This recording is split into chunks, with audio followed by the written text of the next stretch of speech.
Assalamualaikum warahmatullahi wabarakatuh. Waalaikumsalam warahmatullahi wabarakatuh. Sebelumnya saya Haidar Wak dari Universitas Jenderal Sudirman, Prodi Budidaya Ikan, Fakultas Biologi. Izin mewawancarai terkait pembesaran ikan lele ya, Pak. Iya, Oke. benar. Mungkin yang pertama bisa ceritakan dulu, Pak, awal mula Bapak buka usaha budidaya lele itu seperti apa, Pak? Prosesnya seperti itu. Kalau untuk proses memang jalannya terlalu panjang. Ya dari kita berarti lulus SMA 97. Ya 97 ya, Pak. 97 kita latihan budidaya lele terus ala kadarnya ya. Terus sekitar tahun 2016 kita sama teman-teman ya terus membuat kelompok. Terus di situ muncullah dari ide-ide teman-teman untuk membuat perbanyakan kolam. Jadi kolam itu diperbanyak, terus kita minta bantuan ke dinas juga. Nah setelah kita dapat bantuan dari dinas untuk indukannya, baru kita mulai banyak inspirasi, terus banyak dari teman-teman juga banyak yang ngasih spot untuk pemijahan, terus untuk perbanyakan kolam juga. Oke. Jadi karena yang dilihat dari teman-teman itu untuk masalah lele itu sangat prospek. Baik, untuk selanjutnya, Pak. Ini untuk alasan Bapak memilih lele ya, Pak, itu apa ya, Pak? Untuk prospek kedepannya mungkin atau emang banyak diminati oleh pasar gitu? Apa, Pak? Ya oke. Kalau masalah karena saya memilih lele karena seringkali sudah beberapa jenis ikan termasuk koi, sepat, ya terusan grame, terus lele. Lah kita ngelihat yang paling prospek untuk perputaran perekonomian terutama ya. Itu sangat menunjang kalau kita fokus ke lele karena permintaan pasaran untuk lele sendiri aja itu sangat luar biasa dan kita pun belum sampai sekarang itu belum bisa memenuhi permintaan dari pasar. Karena permintaan masuk luar biasa banyaknya. Oke. Baik, untuk selanjutnya ya, Pak. Untuk indukan lele sendiri itu selain dari dinas, Bapak ada ambil dari mana ya, Pak? Oh iya oke. Kalau selain dari dinas memang kan bibitannya itu yang jonggol-jonggol, jadi yang paling besar kita mija dari dinas. Terus yang besar kan ada setelah kita mija kita ngayak dari umur 14 hari 12 hari kita ngayak, nah itu jonggolnya itu diambil untuk nanti dibikin indukan. Jadi sampai sekarang kalau indukannya itu bisa dikatakan sudah ada bibit yang unggul karena kita dikasih dari sini. Oke. Untuk awal proses pembesaran itu dari awal misal pembersihan kolam sampai panen itu seperti apa ya, Pak, prosesnya, Pak? Kalau di sini? Kalau di sini memang mengandalkan air sumur. Air sumur. Iya, karena kita tahu sendiri bahwa air sungai sekarang kan banyak limbah lah ya, jadi kotor, jadi tidak bagus untuk kesehatan dari ikan. Iya, banyak banget virus apalah ya. Memang kita mengandalkan dari air sumur, air pam juga. Nah untuk prosesnya sendiri kita dari pemijahan nih, karena kita pemijahan ya. Pemijahan, setelah pemijahan di umur 14 hari diayak. Nah untuk masuk ke jenjang pembesaran nanti kita itu di umur di ukuran 9-12 itu sekitar dari 35-34 itu sekitar 1 bulan bahkan lebih itu untuk jenjang nanti untuk pembesaran di ukuran 9-12. Nanti setelah di ukuran 9-12 lah kita baru untuk pembesaran kita fokusnya di kolam tanah. Ya karena kita belum punya lahan, dari permodalannya juga harus besar karena harus mempersiapkan kolam terpal yang agak lumayan besar. Baik. Untuk di sini tuh, Pak, menjaga kualitas airnya itu bagaimana gitu, Pak? Khususnya tadi kolam tanah, terpal dan lain sebagainya itu bagaimana, Pak, cara menjaga kualitas airnya? Kalau untuk kualitas air yang kita dari sungai itu karena untuk pembesaran tidak terlalu resiko. Walaupun itu banyak curah hujan, terusan kemarau, asal ada airnya, kolam sendiri ya, untuk lele sendiri itu tidak terlalu masalah. Yang jadi masalah itu nanti sebelum kolam masuk ikan sebelum masuk ke kolam tanah. dari ukuran 35 sampai ukuran 79 itu biasanya banyak resiko karena untuk mengkondisikan air yang ada di kolam terpal itu sendiri. Mengenai resiko-resiko nih Pak, untuk pembesaran lele sendiri itu adalah apa yang sering Bapak alami? Kalau untuk pembesaran terus terang ya, kalau dari kita nggak terlalu banyak resiko. Kalau untuk pembesaran paling resikonya yang pertama harus jelas modal. Karena untuk pakannya sendiri ya, kalau kita bikin alternatif pun kita kan harus punya langganan alternatif itu sendiri.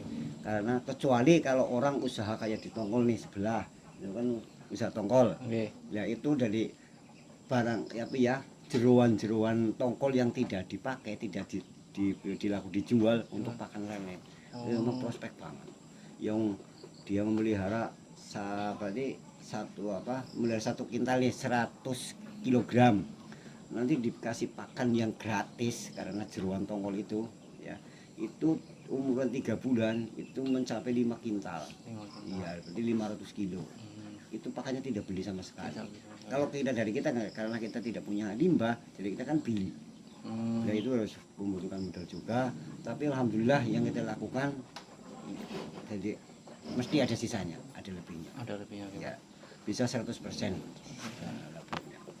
Baik Pak, untuk pakan sendiri Pak, selain dari jeruan-jeruan ikan tongkol tadi itu ada tambahan pakan lain nggak Pak kalau di sini? Kalau di sini paling ya maka banyak itu pelet paling. Pelet ya Pak? Itu nomor satu paling yang pelet. Ya kita harus milih juga, di pelet juga ada yang proteinnya ada yang 20%, ada yang 40%. Nah, untuk percepatan berarti kita cari yang proteinnya itu kadarnya itu tinggi. Baik Pak, untuk penyakit sendiri Pak, di sini ada pernah mengalami kematian massal atau sejenisnya gitu? Memang kalau untuk ukuran kecil bisa dikatakan kalau peralihan musim itu memang termasuk ada kematian massal. Nanti kalau peralihan musim itu pun kalau kita menjaga air, kualitas air itu bisa dikatakan bisa dicegah. Ya kalau kita rutin mengganti air sendiri. Berarti kalau kita rutin mengganti air yang di kolam terpal itu, insya Allah terhindar dari penyakit itu. Kalau penyakit lain ada nggak Pak, seperti jamur atau luka gitu? Oh jelas ada. Kalau di kolam itu luar biasa, termasuk banyak banget kendala-kendala untuk masalah penyakit. Ada yang jamur, ada yang sirip merah, ada yang sungut itulah kita nggak tahu karena kita nggak pernah memahami yang namanya penyakit itu. Pokoknya ini kena ini, ini kena ini. Ya resikonya nanti paling kita penanggulannya paling air seperti ganti, yang kena penyakit diambil biar tidak cepat menular.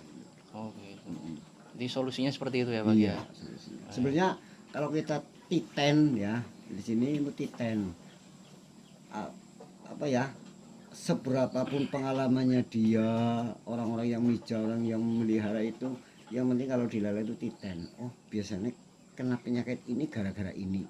Oh biasanya kalau penyakit ini gara-gara ini, kayak gitu toh. Jadi sebelum lele kita terserang penyakit, kita sudah bisa menanggulanginya.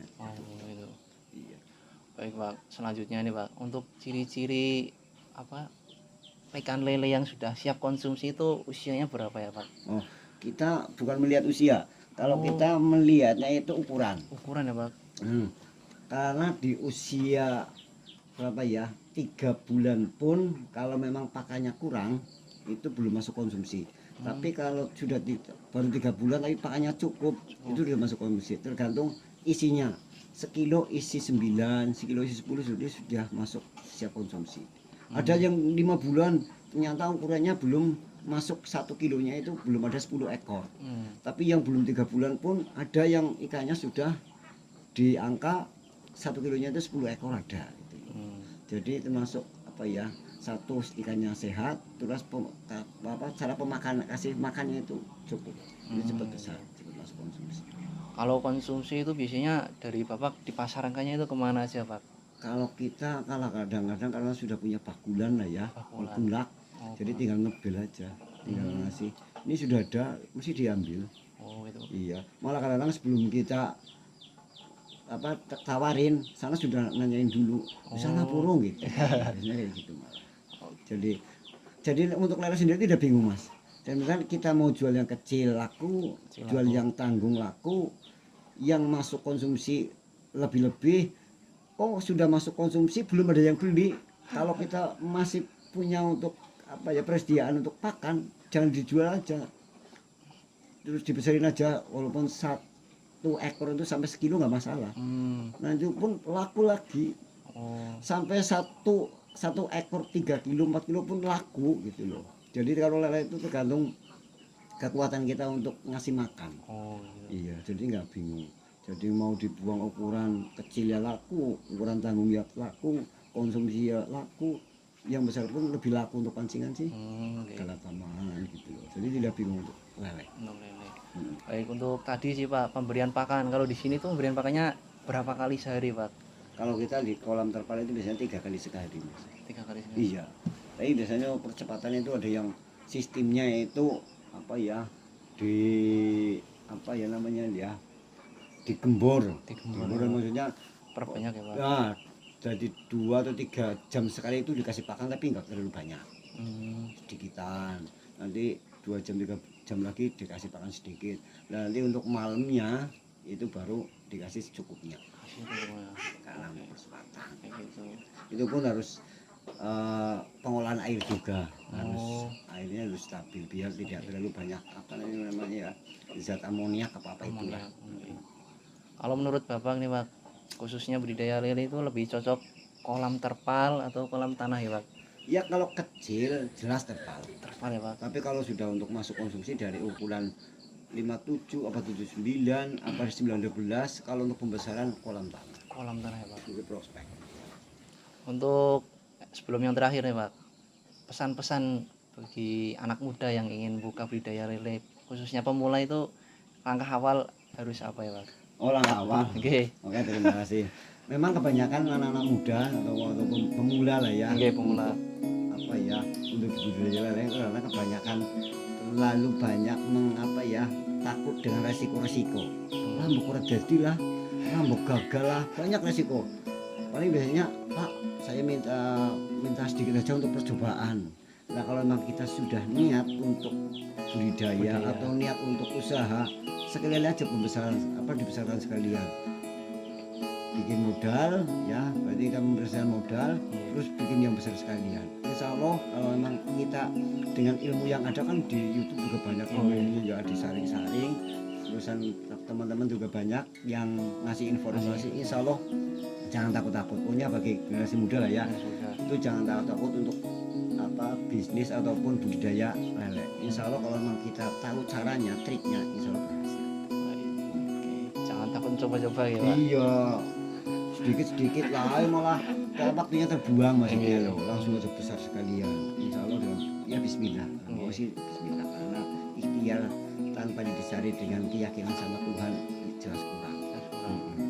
Baik Pak, yang terakhir nih Pak, kunci kesuksesan budidaya pembesaran lele dari Bapak apa ini Pak? Kunci kesuksesan nikmati, syukuri, jalani.